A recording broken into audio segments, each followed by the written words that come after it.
Hello and welcome back to RPG Trudograd. So, before we get into it, I just want to quickly say that we had some recording issues in the previous couple of episodes, and hopefully, fingers crossed, haven't seen this full one yet, because obviously I'm still recording it, but hopefully they're gone and I've found a solution to fixing it. But yeah, if you see anything else, it's with my recording and not with the game, and if it's with the game, I will mention it because I will most likely see it. So, let's continue exploring this place, talking to people. Now, this is their neighbour, who may or may not be doing some spying for the North, depending on whether you believe the husband or the wife. So, let's just chat with them. Hello. This short man of indeterminate age is studying you closely. His unevenly rounded face grows jolly and spawns a crooked smile. Nice meeting ya, baby. How about we have some tea and nice chat until morning? There was supposed to be a factory here. What happened to it? No idea. I arrived in the city not that long ago. If it wasn't for that sign at the entrance, I wouldn't even know about that these ruins used to be a factory. You, Ruslan, your neighbours has a few complaints about you. What, again? Oh, when is that old fuck gonna give me a break? I don't listen to the radio loud. I stopped smoking in my room. What else can I do for him? Well, he claims you're a northern spy.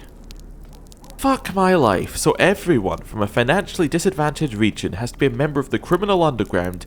Don't listen to that old fool. I'm sure he's got some suspicions about everyone else in this dump, including you. Well, yeah, the man definitely seems prejudiced. Yep, you're totally right. He doesn't treat us northerners like equals. But I tell you, how are we any different from locals like him? Sure, a lot of us had our lives, and a few really are bandits, but that's a poor excuse to put us all in the same shit bucket. You know, you're probably right. Say, can I ask you a few questions? Ask, and I'll answer if I can. What's your name? You already know it's Ruslan. What do you do? Shit, I'll take any work I can find. I haul cargo, cook, wash floors. I do construction and break stuff down when it's needed. Just hustling, you know? Getting to the top of that pyramid 1 ruble at a time. Someday I'll make it, baby. Tell me about the city. Large, noisy, and dangerous.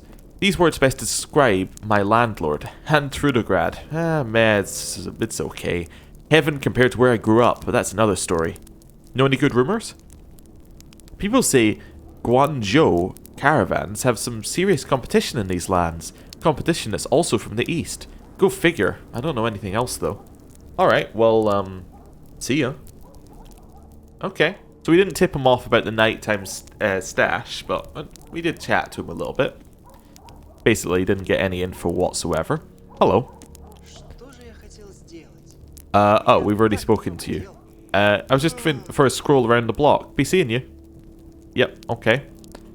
So we can obviously see that there's something we can get to here. Can we just cross over that way?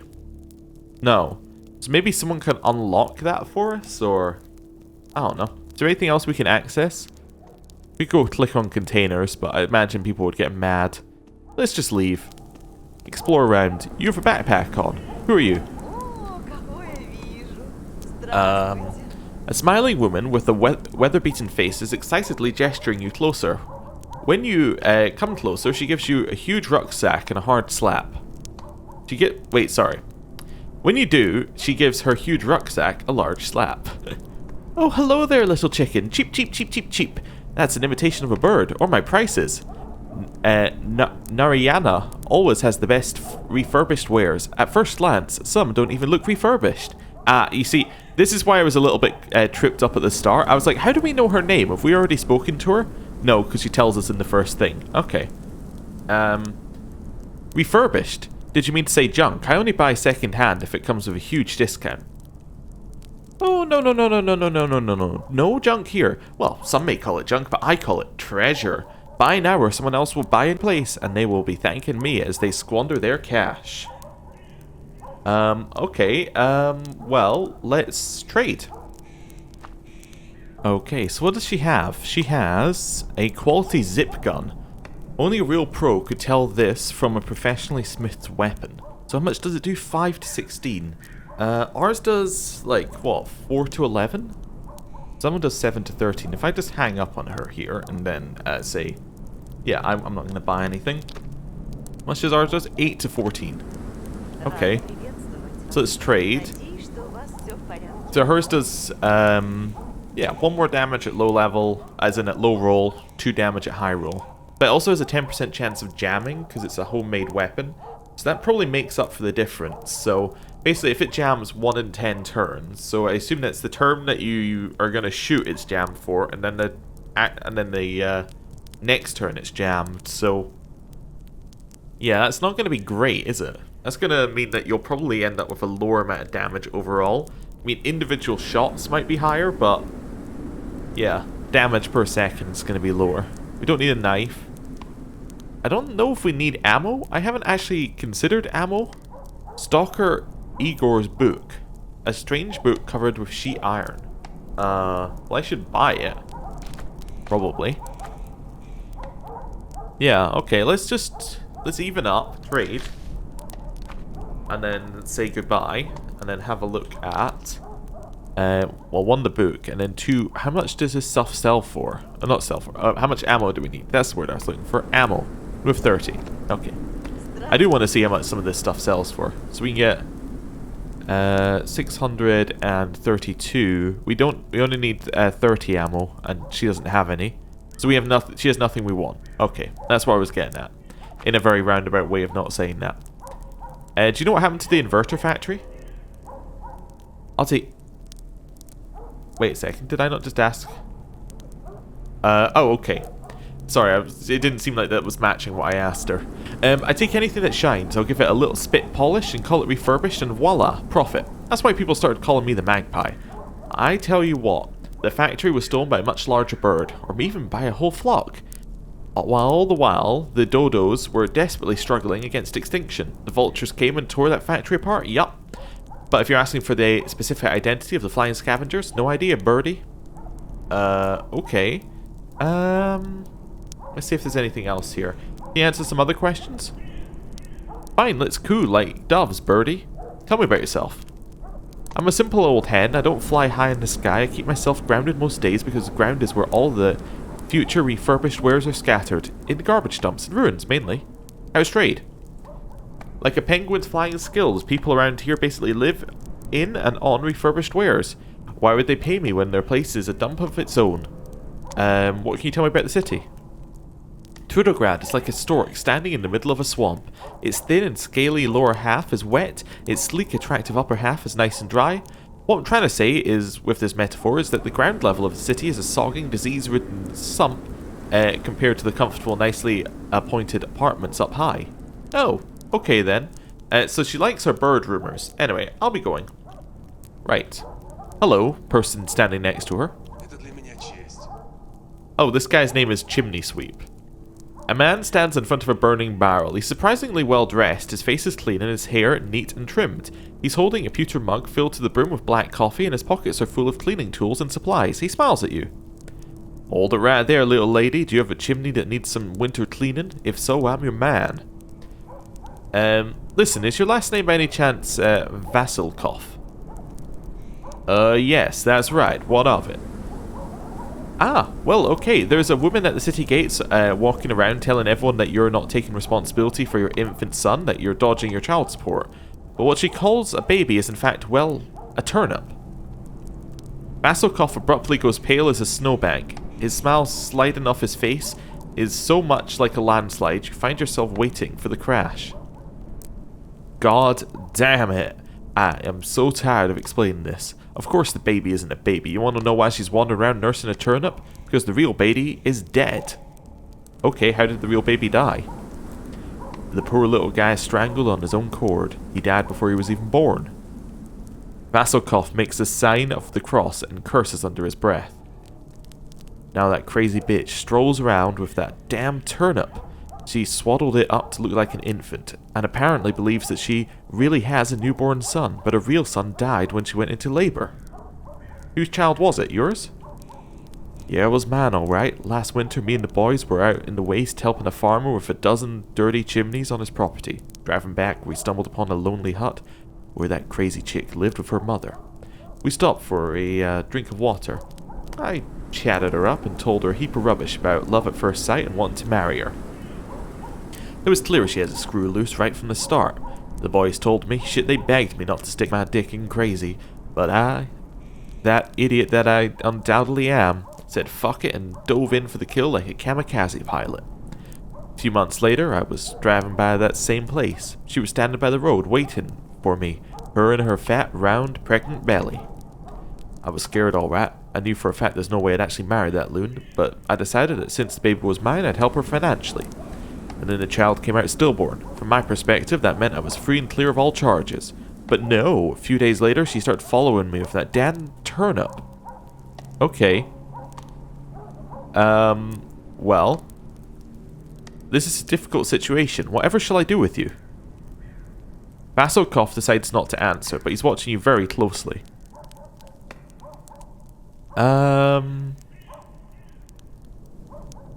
You are at fault in a way because your actions led her to her breakdown. Just pay her a little something every month to clear her conscience. Do I look like an idiot? Don't answer that. I know I do, but I'm not the father and my conscience doesn't bother me at all. Why would I do it? I didn't make her a single mother or anything. There is no child. That's a good point. Well, I have also noticed in this game that you should probably take speech, craft, or strength, because those appear to be intimidate and persuade, except in the other way round. But yeah, so that's something to remember. Maybe this 100 rubles will make you change your mind and start supporting that woman. Whoa, what in the hell am I supposed to do with this? Damn it. Now I know why you agreed to help her. You're as crazy as she is. You cannot be reasoned with. I hope you're ashamed of yourself. Yeah, I'd rather be ashamed than pay that crazy turnip fondling bitch. Alright, well. We've got our quest log updated, so that one's for the outskirts. Child support. He refuses to support his weird family. I should pass the bad news along to the mother who is loitering outside the city gates. Or they'd probably be mad. They'd probably be mad. Well, let's go see the mother, I suppose. Right. To be fair to him, it is a turnip. So paying child support for a turnip is a little weird. You can't, he's not wrong there. That is weird. Right, head to the outskirts. Okay. We're almost there, and we're here. Hopefully. Unless that was a random encounter we just ran into. Yeah, we're there. Right. So she was just outside the gates. Who's this guy? A lean man in a tank helmet is unenthusiastically tinkering with a weird machine on skis. As you approach, you see him give the last few turns to tighten a screw, then begin loosening it again. Let's watch him silently. The man loosens the screw and then tightens it again, seemingly without purpose. Then he knocks gently on the machine's frame and rubs his chin as if thinking, then curses and pretends to check if the skis are properly secured. I'm going to keep watching him. After checking the skis, spitting on them and finally kicking them, the man slowly straightens up, extracts a cigarette from his pocket and turns his back to the wind to light it. When your eyes meet, he hurriedly tucks the cigarette back in his pocket. What is it? I'm working here.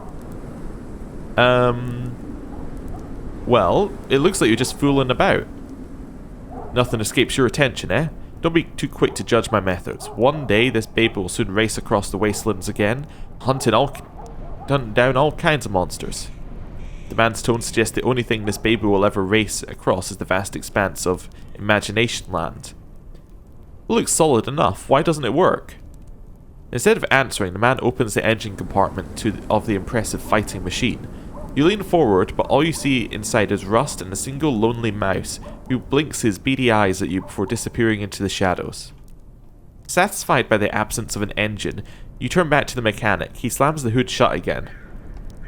Okay, so let me guess, you want me to go find one for you? No, you never find it alone, but you know there is something you can help me with. I'm all ears. The man lapses into a tense silence as if trying to gather his courage before speaking with gloomy determination. Give me a length of rope and a piece of some simple soap. That alone can save me now. Wait, do I not have those? How are these items going to help you? How? They'll help me fix up this machine. Many things in my life are out of order. Oh, so many things, but I found a way to fix everything, once and for all. Soap and a rope, you say? As you command, so it shall be. Good to hear. You won't regret this. Hey, I'll even pay you for your trouble. How does 200 rubles sound? Okay, I'll start looking. Wait, do we not have soap and a rope?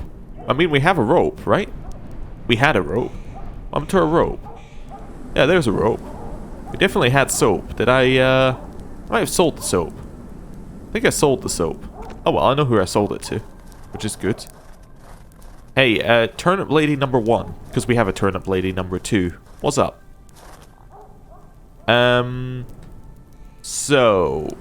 Regarding your question. Listen, son, this lady is going to tell us how your so-called daddy was finally brought to justice. Let's use our intellect, because that's our main skill. Listen, it's obvious you've been through some traumatic experience, but your behavior is only making your situation worse. The woman starts to tear up and raises her baby to wipe her face on its diaper. That's not true, it is my baby. Sorry, but it doesn't seem like you believe your own story. The woman now has the expression of a cornered animal. She's silent for a few minutes, but then slowly hands the child over to you. She leaves without saying another word. Let's follow her with our eyes. Okay. I'm following her, as the game told me to.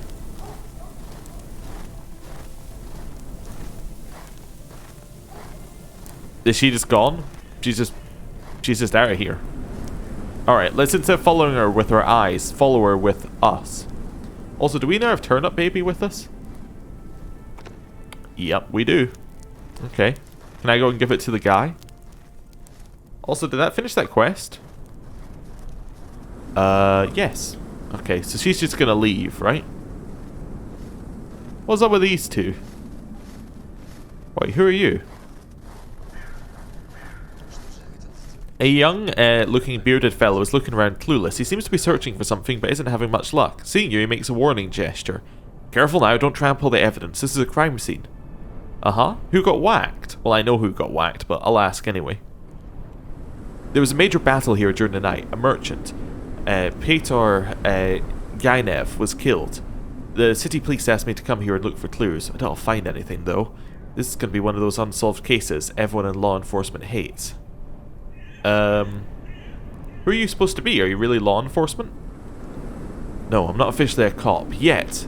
I was looking for a job and the city said I could work for the police if I pass an unpaid trial, so here I am investigating this murder. How goes the investigation? It's not going anywhere. Every possible clue has been trampled or stolen by the other drivers. At least the victim's body is relatively intact. Except for being dead, I mean. Well, best of luck to you. Oh, well, it is cool that somebody's come and investigated.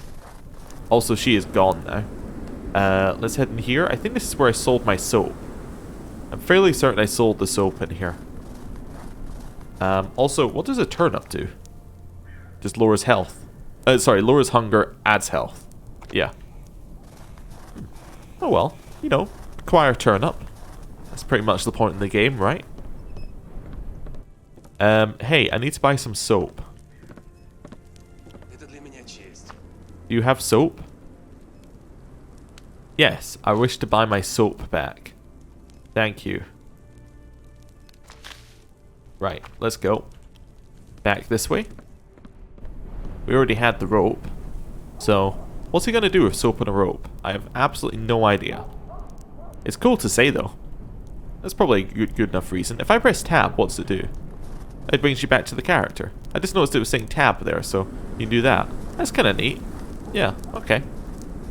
What's up? I'm here regarding your request. Really? Did you bring what I asked for? 1 rope and 1 piece of soap, as ordered. Oh, thank you. I'll put it to good use. Here's my 200 rubles. My needs are few, so I was able to save this up without too much trouble. Alright, thanks. You earned it. By the way, if you want to see something spectacular, come back tomorrow or the day after. I'm going to show them. I'll show them all. Sure, why not? Okay, I'll be waiting. But if you miss it for whatever reason, you only have yourself to blame. Right, well, have a nice day. What's up with the machine, apart from that? I doubt this thing works. Oh, okay. Well, let me just have a look at our, I'm trying to think. Do we have enough food to survive a day? Not really. Well, no, we do have corned meat and we have a turnip. So we have maybe enough to survive a day. Well, we have enough to survive one day, maybe not two. At least I need to remember to come back there. Okay, let's head to the scrap quarter. Or back over to the scrap quarter. You freeze as a cheerful cry erupts from somewhere behind you. You turn to see a sweaty, pink-faced man running towards you, screaming, "You! It's you! Oh Lord, how you've grown!" I'm going to walk rapidly away from our pursuer. I don't know who it is, but there's no good can come from speaking to that man. Whoever he is. You know what I'm saying? Nothing good can come from that. Right. Let's head through here. And I want to speak to Turnip Guy. Hello. I thought we exhausted the topic of the crazy woman. What else do you want? Well, calm down. I'm here to tell you she's no longer going to be a problem. Are you being serious right now? Oh god, what relief. You saved me a lot of time, money, and energy. Hold on a sec. Here, take 100 rubles for your trouble. Thanks. Here you go. Thank you. I'm interested in the fate of the factory that once stood here. You mean inverter? It was knocked down and moved somehow, sometime. For some reason I don't know. Ask around, maybe the locals can tell you more. Alright, have a great one. Well, I didn't really want to say have a great one, but at the same time, I wasn't going to not take his money. So, hello. A short, mustached man paces back and forth. When he spots you, his eyes light up with hope. Miss, please don't walk on by. I need your help. Help with what? The mustached man clearly, visibly cheers up and comes closer. You see, I have a wee problem. Nothing too scary. It's just that some flesh-eating jellies called aspics have infested my home, and I'm in need of a hero to get them. The woman ostentatiously rolls her eyes. Infested? Huh? Tell this young woman why they infested our home. Can we please not discuss our personal business in front of strangers? Wait until we get home. The information might be important to the task. Why did they infest your house? Well, you know, mutants are everywhere nowadays. They just appeared one day and started... Don't listen to him. He brought the creatures inside himself. He was trying to breed them and sell their offspring. And it was an amazing plan. Who could have guessed they'd escape their cages? They're formless lumps of jelly. A dog with a head injury could see a cage wouldn't hold them. The man mumbles something and turns away. So who would want to buy a flesh-eating jelly mutant? Traveling circuses, illegal fighting rings, and plenty of other people and businesses. Just think about it for a second. Imagine a huge arena. Two mighty aspects ooze out and begin beating the slime out of each other. How and why? Better to ask, how and why not? Okay. I don't know, man. Fighting flesh-eating mutants are not something I particularly enjoy in my day-to-day life. I understand. But honestly, you look like someone who can handle them with relative ease. I'll open the door. These little monsters are pretty dangerous. There's nothing a seasoned adventurer can't deal with. Fine, open the door. I'll do the rest. Right. Do a little quick save. Well. Let's go. I'll save again. Whoa. Attack. Okay. Shoot it again. Shoot it again. I don't know if this is the right answer. We took 1 damage. And 4 damage. Okay, so we're not really taking a lot from this. Oh, never mind.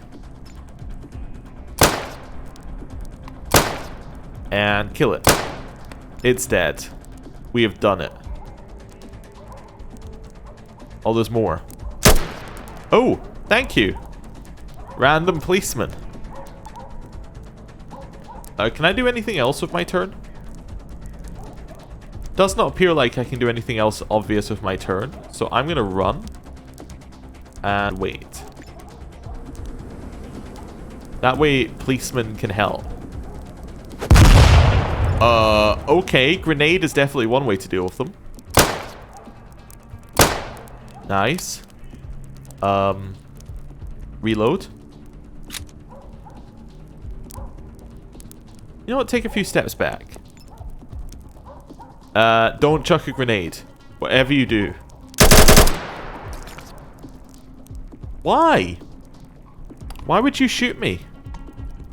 I'm going to run next to him. Then I'm going to shoot it. Critical. Nice. It criticaled him. Yeah, I was right. Get out of the way of the assault rifle fire was definitely a good first start. Okay. Or a good first step, I should say. Not first start. That's not a word. Okay, well, now we're in here. Before we tell them that we've cleared the place out, let's have ourselves a little look. Oh, we'll take a cigarette and condom. Why not? What else have we got in here? Fork, spoon, canned meat. Well, that's all ours, obviously. What about this? Canned meat, a log, and a shiv. You never know. Could be useful. What about in here? How much weight are we carrying? We're almost... Oh, wait. No, we're almost half capacity. Yeah, the tin and the bottle. Definitely we'll have those. Nothing back here. Okay. Well, let's leave. And go and get our reward from wherever the guy is. Wait, where did they go? Where did they go? Wait, that's a very good question. They just pieced. They're like, you know what? We've had enough now. Wait, where? They're just gone. Okay. I'm like that the policeman came and helped me. That was good. Probably would have died otherwise, but, you know, it's fine. No one's here. There's somebody singing inside here. We could go and speak to them.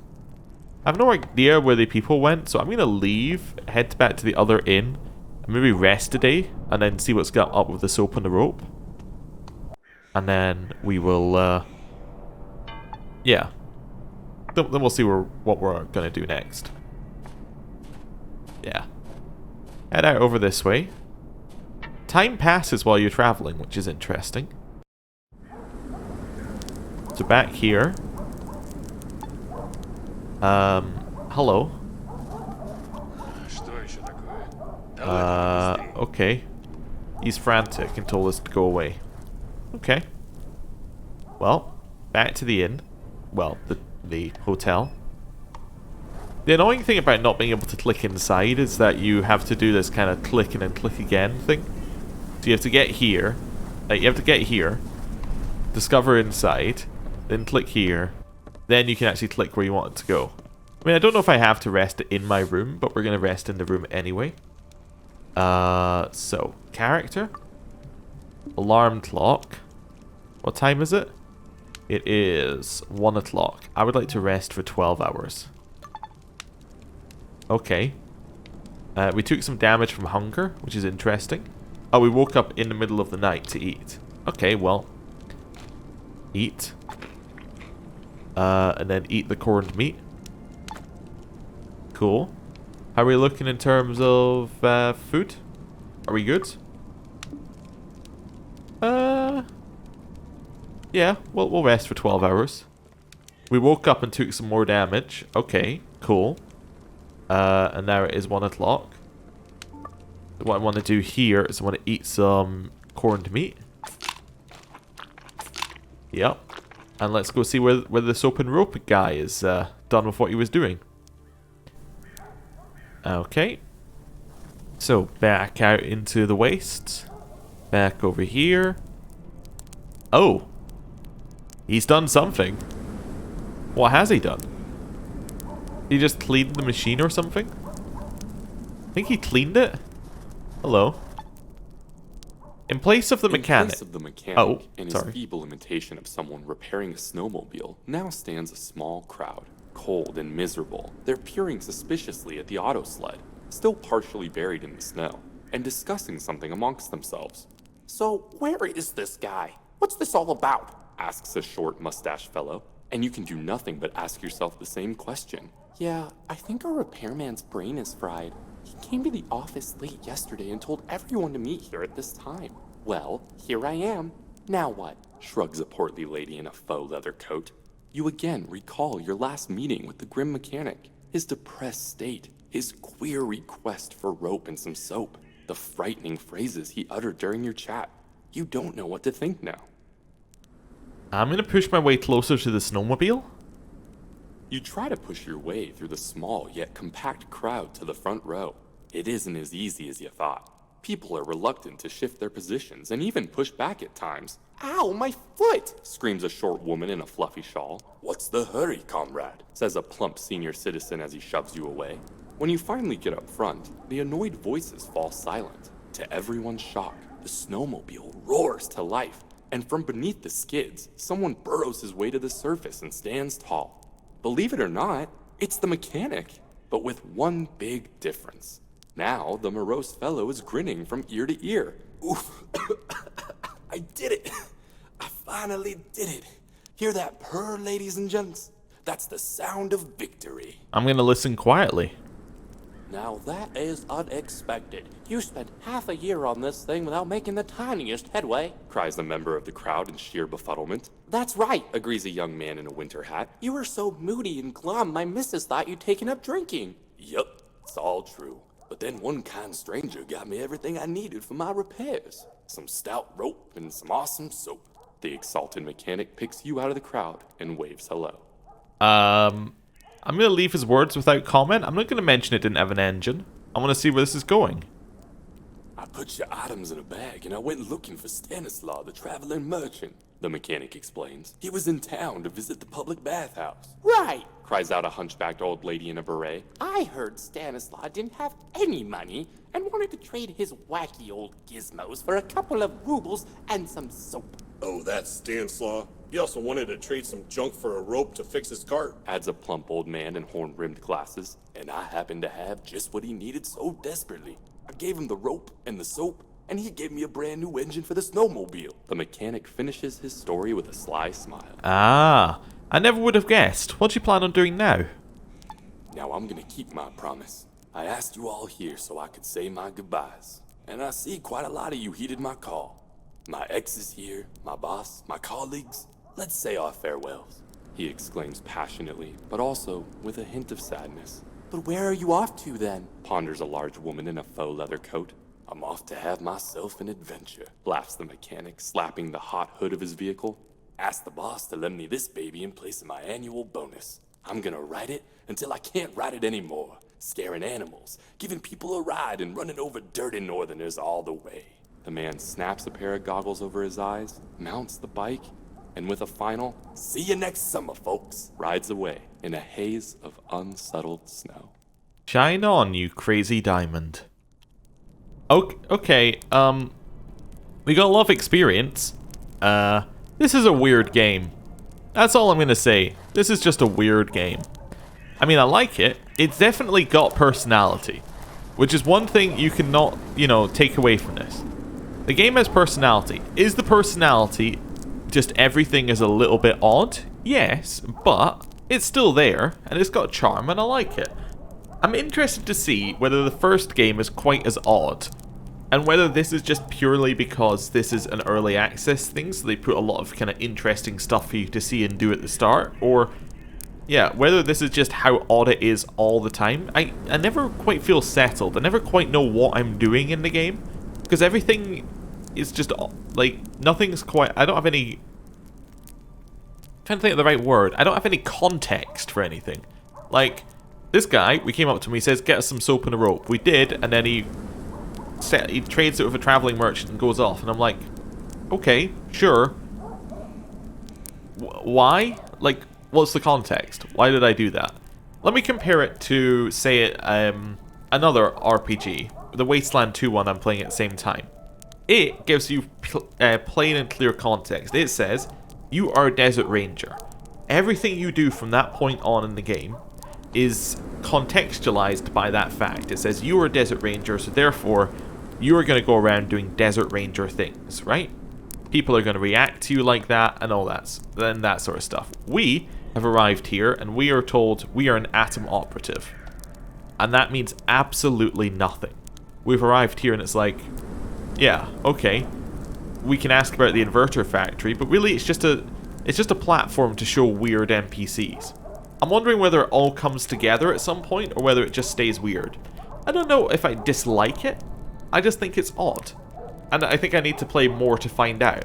But you see what I'm meaning? There's no context to any of your actions. Anyway, that's fine.